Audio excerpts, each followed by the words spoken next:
What happens when a man walks into court with cameras flashing expecting to be publicly humiliated? And instead the judge asks one question that freezes his powerful father, kills his brother's smirk, and turns their lawyer paper white on the spot. Some families don't need knives to make you bleed, they use reputation, money, and influence to turn the truth into a spectacle, then force the victim to bow like they were the problem all along. Americans have a saying, the truth will out. But is the truth something you speak to save yourself, or something you keep to survive? If you were holding a secret big enough to shatter the people who raised you, would you stay silent one more time or make them pay today? Before we dive into today's story, let us know where you're tuning in from. It's always amazing to see where our stories travel. Don't forget to subscribe so you won't miss the next twist in this journey. Now let's listen to his story. When the taxi dropped me 2 blocks away from the courthouse, I stayed seated for a moment. Hands still breath measured. It wasn't fear in the way most people think of fear. It was calculation, the kind that tells you to walk instead of being dropped at the front to control what they get to capture. I stepped out. The air in downtown Atlanta had that crisp bite you get in early winter, the kind that wakes up nerves you didn't know you had. The moment I rounded the corner, it hit me, the clatter of cameras, the stab of questions from behind velvet ropes and tripods. Mr. Hollowell, did you burn through $2.4 million of your brother's money? Is Aegis Gridworks a shell company?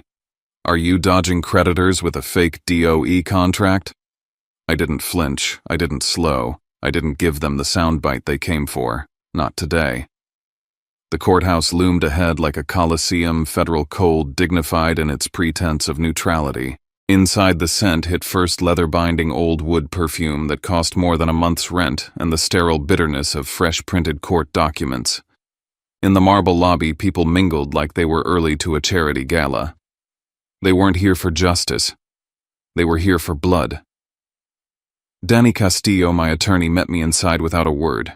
She didn't do small talk. She didn't smile. She wheeled in 2 black crates of files herself. No paralegals, no pomp. That alone said it all. We weren't here to beg. We came armed, then came them. My father, Claiborne Hollowell, had that same genteel composure that made him the darling of every Rotary Club in Milton, and every energy board from Savannah to D.C. He nodded politely at a passing security guard who almost looked honored to scan him. My mother, Maris, wore a black wool dress like mourning was a full-time job. She clutched a silk handkerchief she hadn't used yet but would right on cue. My brother, Rhett, was immaculate as always. Trimmed beard, pocket square that matched his socks. He wasn't nervous, he was savoring it. The man who once texted me family first was smirking like he was already toasting my funeral. And then there was their mouthpiece, Sutton Pruitt. Theater kid turned courtroom showman. His tailored suit practically winked under the lights, and his voice was already warmed up like a man about to open a play. It hit me then, they didn't come to win. They came to cement the image, to frame me before a single word was said. This wasn't about the case, it was about control, reputation, perception. They didn't need the truth. They needed a headline. The legal basis, a petition for involuntary bankruptcy. The weapon, a debt of $2.4 million, fabricated, exaggerated, or misrepresented, it didn't matter.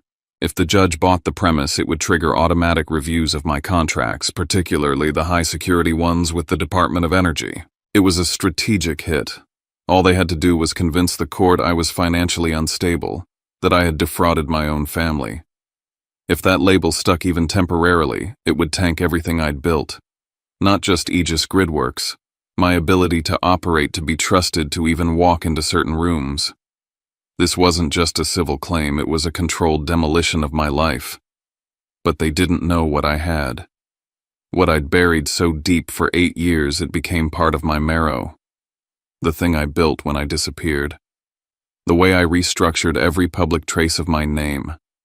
The firewall I embedded between myself and anyone who shared my blood. If they triggered the wrong clause, the fallout wouldn't be a scandal.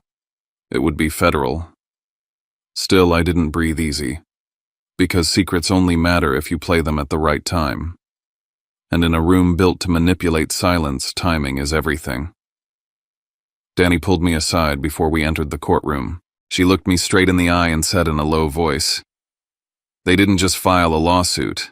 They wrote a narrative. One meant to bury you. I looked past her.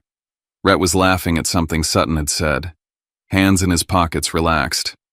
He caught my eye, and that smirk didn't even twitch. As I pushed open the heavy doors into the courtroom, it didn't feel like walking into a hearing. It felt like walking toward a firing squad. And I had one shot. Let the judge ask the right question, and the whole thing would collapse. I barely noticed the marble benches filled with suits, heels, pearls, faces I half recognized from boardrooms, charity galas, and Christmas cards we never meant to send.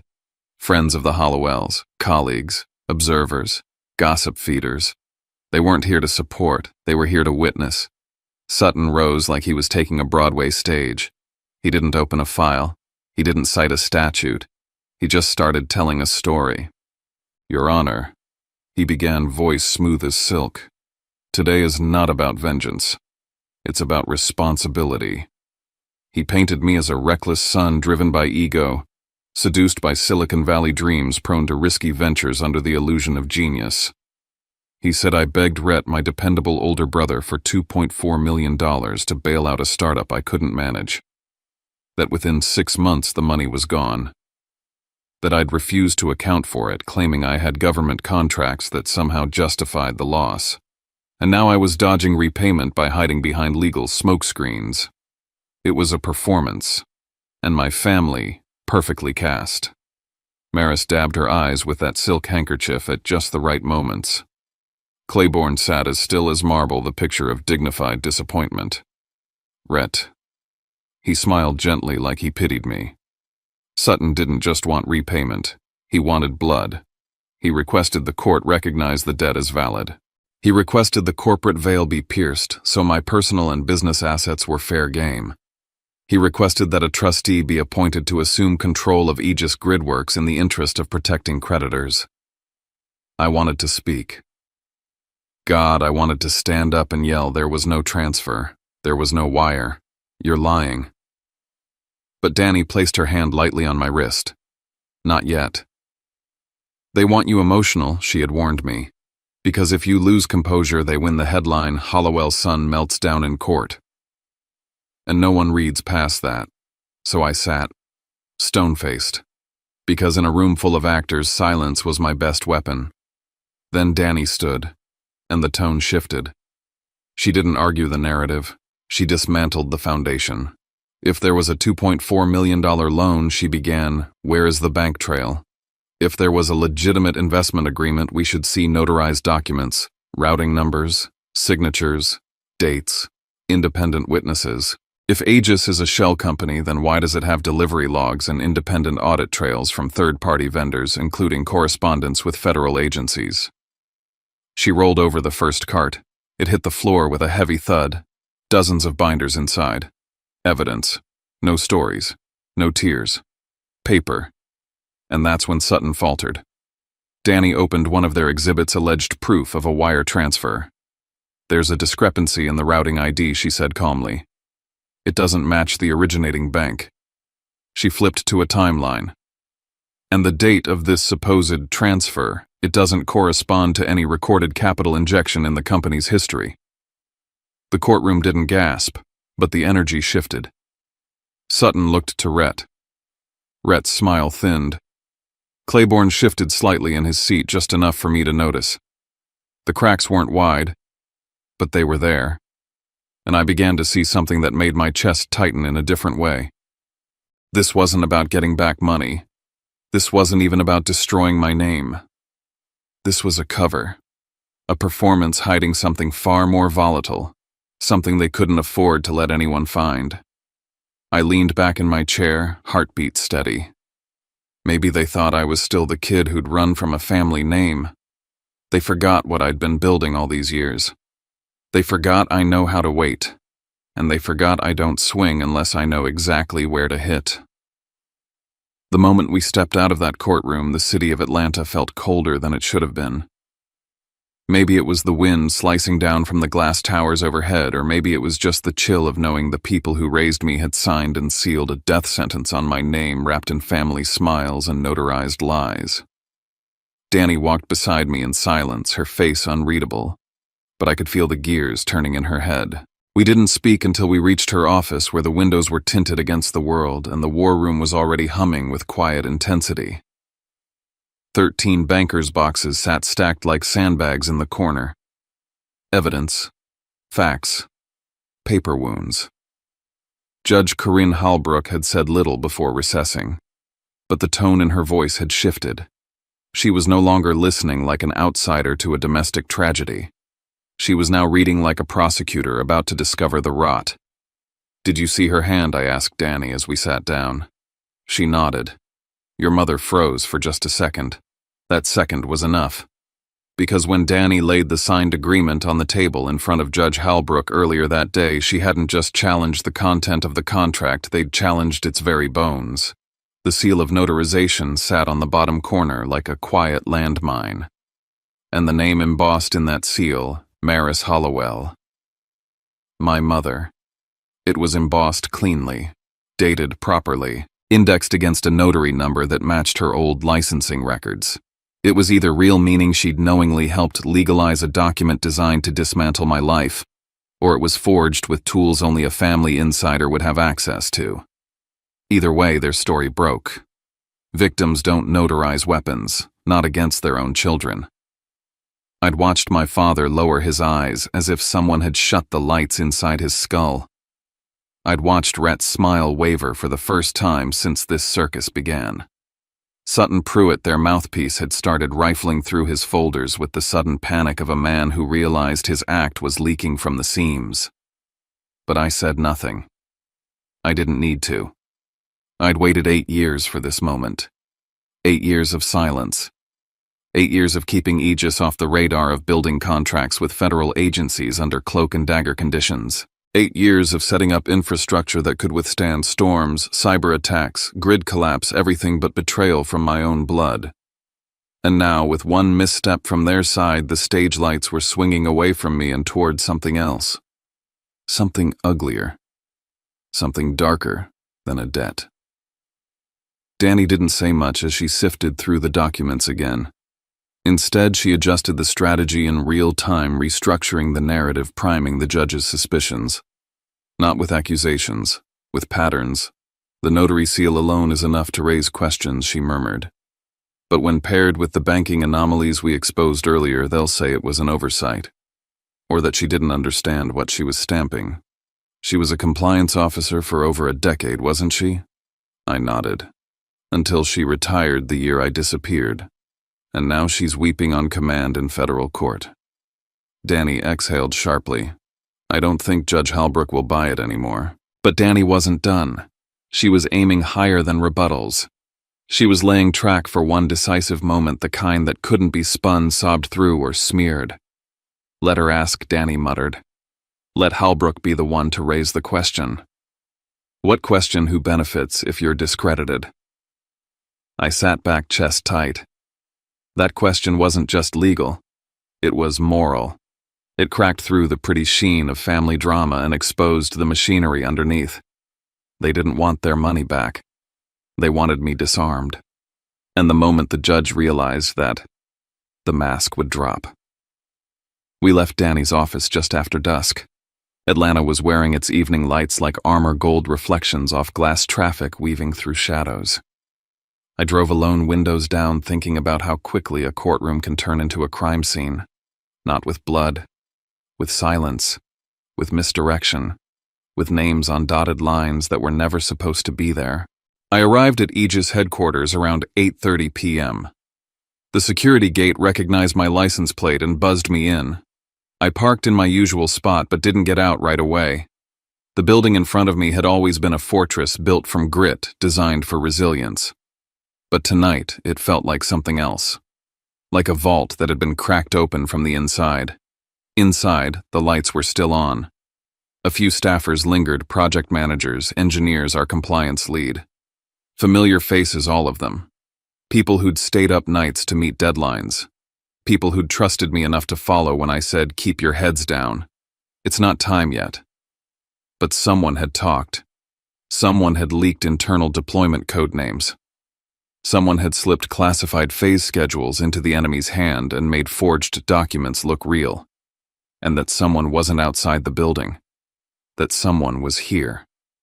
Earlier at Danny's office, she and her forensic team had laid out everything. Routing inconsistencies, watermarked anomalies, transaction formats that matched my father's company's internal ledger structure, a system I hadn't had access to in almost a decade. It was too precise to be random, too clean to be desperate. And worse, the forged files included a term, Stage Delta Huron Node Sync, that had only appeared in an internal memo between my engineering team and a DOE contact 6 months ago. It was never shared, never printed, never emailed. The only way it could have appeared in the legal documents was if someone on my team gave it to them. That was when Danny said it flat out. "You've got a rat." I stared at the list of names again, dozens of them all tied to Aegis at various levels. And then my eyes stopped on one. Calder Knox, mid-30s, joined 6 months ago from a private contractor in Alpharetta. Sharp, well-spoken, handled project timelines and internal comms. Too clean, too quick, too confident. But I couldn't accuse him, not yet. If I moved too soon, I'd lose the one chance I had to prove not just forgery, but espionage. So I made a plan. I wrote a memo, an internal-only document marked strictly confidential, do not share. In it, I listed a fictitious deployment update, a midnight relocation of hardware assets to a test facility in Macon. Something just believable enough to tempt a leak. Then I waited. I walked through the halls that night like a man with sand in his shoes, every step weighted with the knowledge that someone I'd hired, mentored, maybe even had dinner with, was betting against me. Back in my office, I locked the door, sat at my desk, and stared at my own reflection in the glass. They didn't sue me to get their money back. They sued me to shut down my contracts, to trigger clauses that would halt funding, to force a receivership, to make my silence permanent, not because I owed them anything, but because I was the only thing standing between them and whatever they wanted behind that curtain. And now I was going to let them take one more step. Because the next email they send, the next whisper they deliver will be the one that ends them. All I have to do is sit still and wait for the sound of the trap snapping shut. I called it a briefing, but I knew exactly what it was. A trap. The glass-walled conference room at Aegis shimmered under the morning light, and one by one my leadership team filed in 6 of them. Danny told me to act calm, act distracted. But it wasn't an act. My stomach was in knots. Every person at that table had been handpicked by me, trusted by me. And now I had to look at them the way you look at a room after someone's been poisoned, wondering who held the vial. Calder Knox walked in last. Always a beat late, always scanning. I let out a slow breath and started the briefing. "Court's pressing. If this drags out and the judge approves a freeze, we may have to move quickly," I said, voice low, tired. I left the shadows under my eyes uncorrected on purpose. That includes server racks, code backup, sensitive equipment. No one spoke. I continued. "I've prepped a contingency relocation plan. Out of state, Chattanooga, possibly Huntsville." That did it. Heads turned. Calder tilted his head slightly like a dog catching a whistle. "But we don't send this over email," I added. "No Slack, no texting. This is tight-lipped. I've printed physical copies with the addresses. 1 per person. Destroy after review." They nodded. Calder didn't. He raised his hand slightly. "Is this legal, moving digital assets across state lines mid-proceeding?" I kept my gaze flat. Nothing's being moved yet. It's just contingency planning. But he was already looking down at the paper, fixated on the address like he needed to memorize it. I marked the time, 9:41 a.m. The meeting ended at 10:06. Most of the team dispersed through the front hall. Calder didn't. I watched from behind the glass wall as he took a call in the parking lot. Not near his car, not near the building. Out in the open, pacing. He thought I couldn't see. But he wasn't watching the reflection in the glass.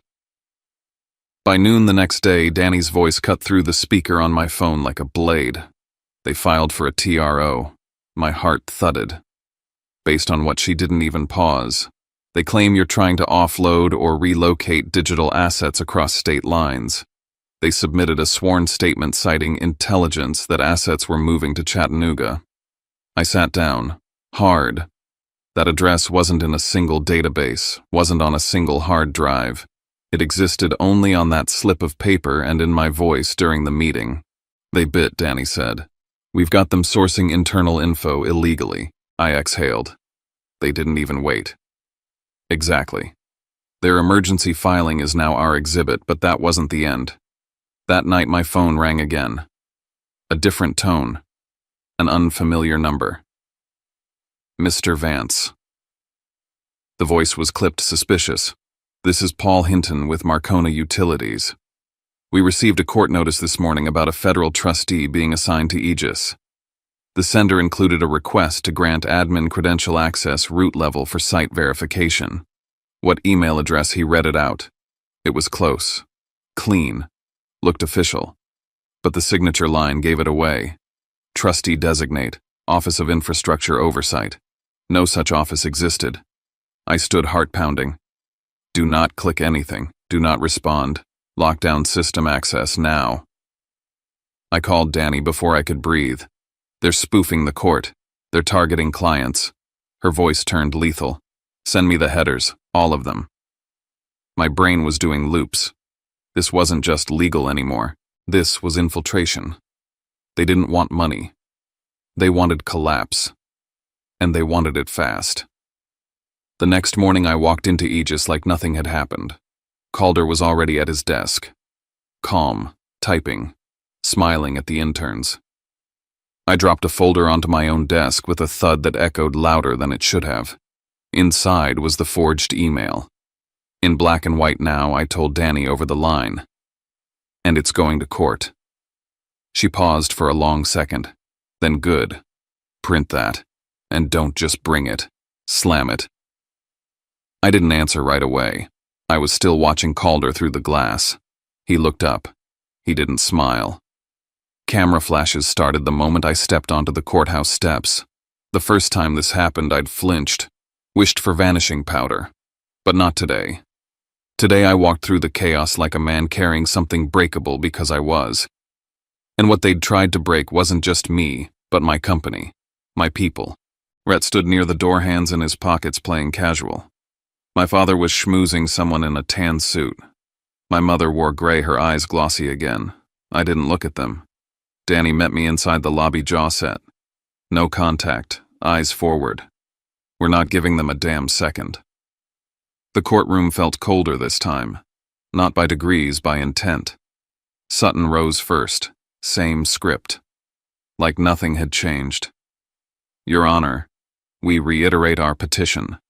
The respondent has misused company funds, owes $2.4 million to family creditors, and is attempting to relocate key assets to avoid judicial oversight. No one interrupted him. Danny folded her hands in her lap. Let him talk, she'd said. Let them walk into the buzzsaw on their own feet. Then Judge Halbrook looked up from the case file and turned to me. Mr. Vance, she said, voice clean, deliberate.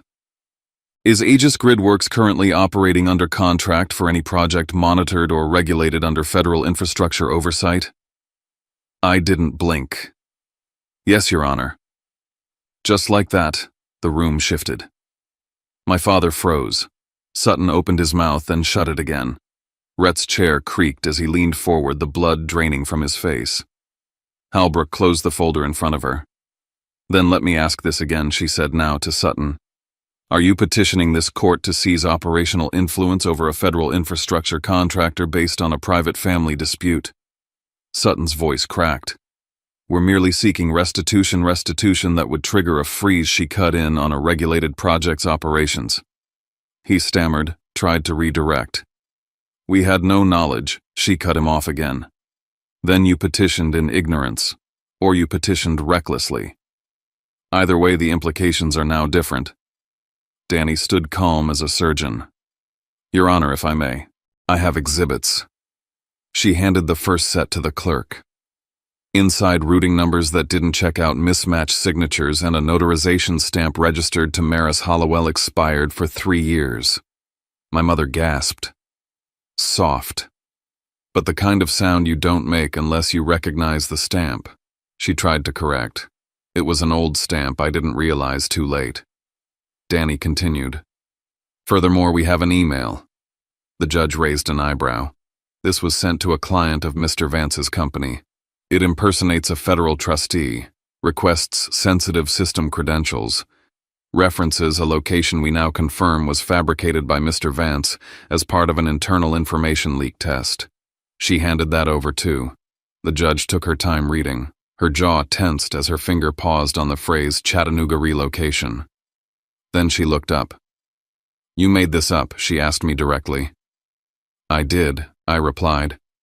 It was never real. It was bait. And they used it. I nodded. In a sworn statement, and in a fraudulent attempt to deceive our client. Silence fell. No air, just stillness. Clerk Judge Halbrook said, voice suddenly sharp. Seal the room. No one in or out. The bailiff moved faster than I expected. Halbrook turned back, expression changed. This is no longer a simple bankruptcy matter. This is a pending evidentiary hearing involving fraud, forgery, impersonation of a federal officer, and potential interference in federally monitored infrastructure operations. I didn't move. My father stared at me like he'd never seen me before. And maybe he hadn't, because this time I hadn't just survived. I'd pulled the trigger, and the shot was still ringing. The war room in Danny's office was lit by nothing but the glow of red pins and laser focus. No one slept. No one joked. The timeline we'd pinned across 2 whiteboards had grown teeth because every string we pulled now led back to someone I trusted. Everything converges here, Danny said, tapping the triangle-shaped section she'd drawn, 3 columns forged, documents, leaked information, and motive. But we can't use emotion in court. We need clean links. We need one undeniable source. She handed me a checklist. Server access logs, security camera footage, badge swipe data. I knew what she wanted, digital footprints to back what we'd started piecing together, an inside leak, and I had a name in mind. At 1:43 a.m. I was inside Aegis HQ in the restricted hallway near our secure printers. I set up 4 near-identical paper packets, internal draft updates with subtle differences, a hidden watermark string in each, a slight typo in one paragraph, a misplaced decimal point in another. Each folder went to one person. Hand-delivered. Signed for. One of them was Calder Knox. If any of this shows up in opposing counsel's filings, I told Danny, we'll know exactly who sold us out. Let's not just catch him, she said. Let's catch the one who placed him here. The next afternoon, Danny called me in. She didn't smile. They used your typo, she said. The one in Calder's copy. She slid her laptop around. The attached exhibit from the opposing counsel's latest motion had the exact same misplaced decimal and watermark string baked into the document metadata. On top of that, the print time matched Calder's badge swipe into the secure hall. I didn't feel rage. Not at first. Just this hollow ache. Calder had been with us since almost the beginning, his resume clean, his demeanor calm, his loyalty a performance. He hadn't just betrayed a business. He'd chipped at something I had rebuilt from blood. I gave him a chance, I muttered. He was never meant to be one of them. We didn't confront him with yelling or threats. Danny said no. No texts, no leaks. We follow protocol. This becomes admissible. We're not playing petty. We're going to win clean. So we staged a meeting, HR company counsel and a forensic analyst present. We invited Calder to explain his unusual login patterns. He cracked halfway through. The moment we brought up the badge logs, he started losing color. He hadn't applied to Aegis through the normal route. He was recommended by someone in finance. Someone from Milton. Danny looked up. That's your father's circle. That changed everything. Calder wasn't just a leak, he was planted. Someone greased the wheels to get him inside before we even knew there'd be a war. That night I got a text from my father. Sit down with me. No lawyers. Let's end this before you make it worse. I met him halfway at a dark parking garage near West Ponce. He stepped out of his SUV like nothing was burning, like our family name wasn't on the edge of public collapse. "I know what you're holding," he said.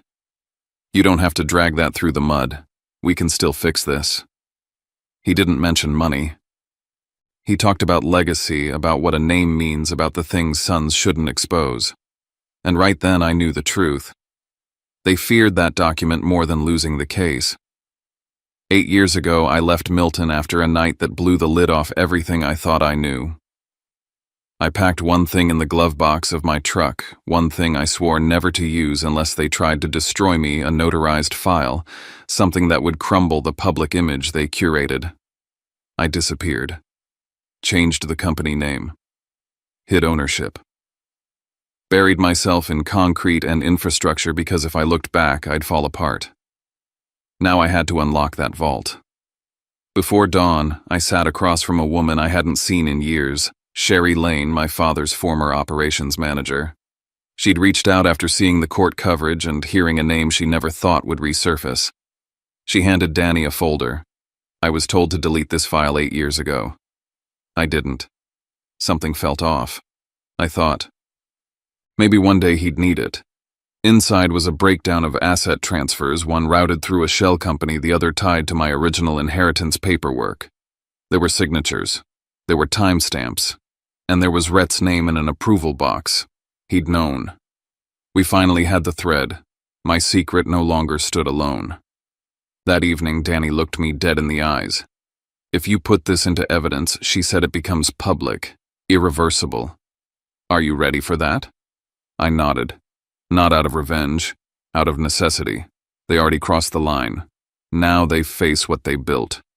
I walked into the courthouse with a dozen cameras flashing in my face. No one asked me questions. They didn't need to. They already thought they knew. But for the first time in weeks, I wasn't afraid. Across the lobby, I saw my father, Rhett, and Sutton. They held their postures like statues, like nothing could touch them. That was about to change. Judge Corinne Halbrook entered with the same quiet authority as always, but this time she didn't start with motions or debts. She looked directly at my father. "Mr. Vance," she said, "have you ever authorized or concealed legal or ownership documents, specifically ones that if made public would disqualify your family's standing in this lawsuit?" Silence. 1 second. 2. My father froze. Rhett's smile vanished. Sutton's hands curled on the table. The room didn't breathe. Danny rose. "Your Honor, we request to introduce a sealed exhibit," she said. "Some contents relate to critical infrastructure and may require privacy protection, but the material directly addresses the case's integrity." Judge Halbrook allowed it with conditions. The room shifted. Reporters perked up. Danny built it methodically. Forged notaries proof the alleged debt paperwork was modified after the fact. The watermark leak, undeniable digital fingerprint linking Calder to internal breach. Impersonated trustee emails sent to clients proving malicious manipulation. By the time she reached point 3, the courtroom was already crumbling. Judge Halbrook rejected the family's motion for a trustee. She ordered an immediate evidence preservation protocol. Then she issued subpoenas. One for Calder, one for Rhett, one for any financial communications linked to shell companies based in Milton. Then came the exhibit I'd held for 8 years. Danny laid it flat. A legal transfer of ownership, sealed, notarized, misfiled through a backdoor entity. My father's signature, Rhett's approval, and the proof that they had stripped me of legal standing to a family trust before I even left town. I didn't say much. I just confirmed what it was. I've kept this off the grid, not for leverage, for protection. The courtroom shifted again. Danny turned to the judge. This lawsuit was not filed in good faith. It was filed to suppress this document, to stop it from ever seeing light. They didn't want $2.4 million. They wanted silence. My father tried to interject, but his voice cracked, caught between denial and realization. Rhett lowered his eyes. Not out of shame, out of calculation.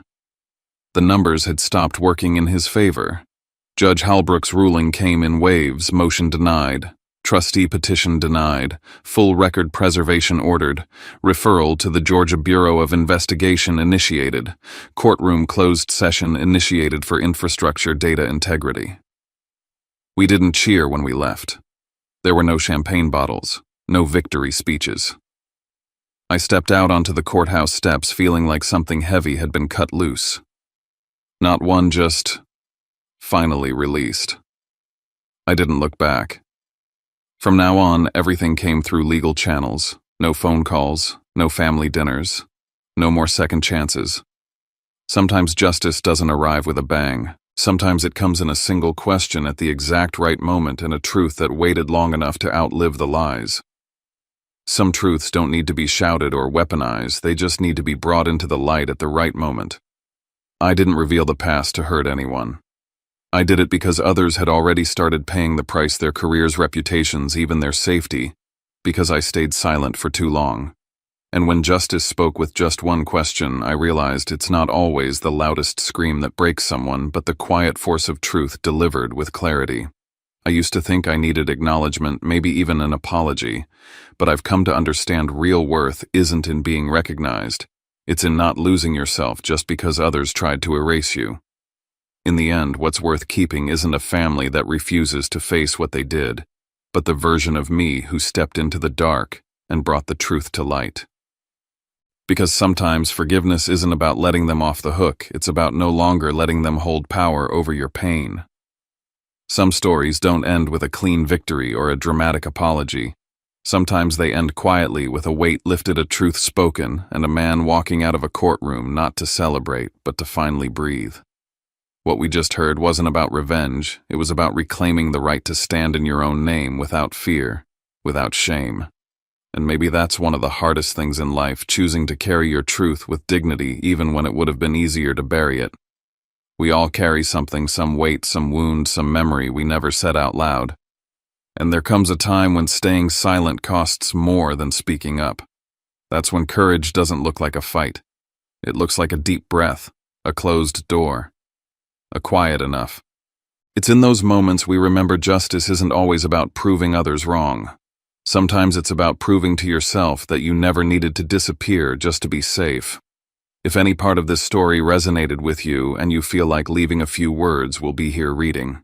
And if you'd like to hear more stories like this, feel free to subscribe and join us. We're building something quiet but strong here. Until next time, take care of yourself and we'll meet again